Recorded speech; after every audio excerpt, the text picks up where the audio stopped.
আসসালামু আলাইকুম। Bengali flavour with Sonia cooking চ্যানেলে সবাইকে আরও একবার স্বাগত জানাই। গাছ থেকে টাটকা লেবু পেড়ে আজকে আপনাদের একটা রেসিপি শেয়ার করব। সেটা হচ্ছে লেবুর পিনিক রেসিপি। যারা টক ঝালের কম্বিনেশন পছন্দ করেন তাদের জন্য এটা একটা বেস্ট রেসিপি হতে পারে। তো চলুন কিভাবে সহজ কিছু উপকরণ দিয়ে রেসিপিটি করেছি আপনাদের সাথে শেয়ার করি।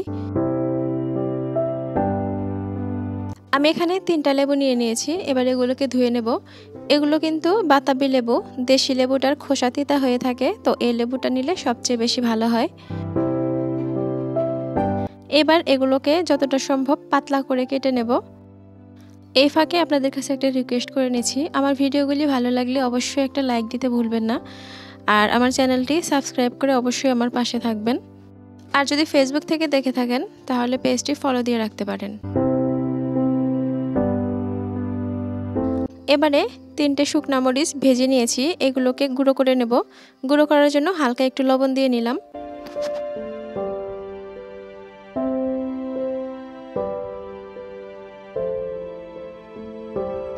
প্রথমেই এই গুঁড়ো করা মরিচগুলো সবগুলো লেবুর উপরে সমানভাবে দিয়ে দেব।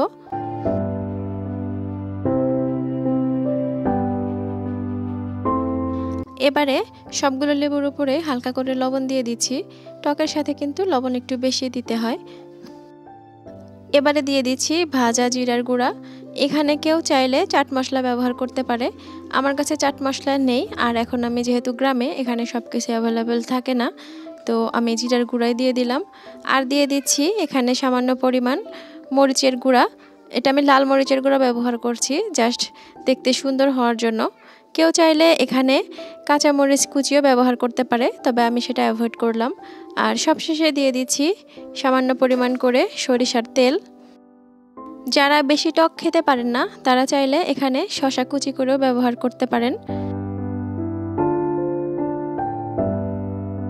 এই তো হয়ে গেল লেবুর পিনিক রেসিপি।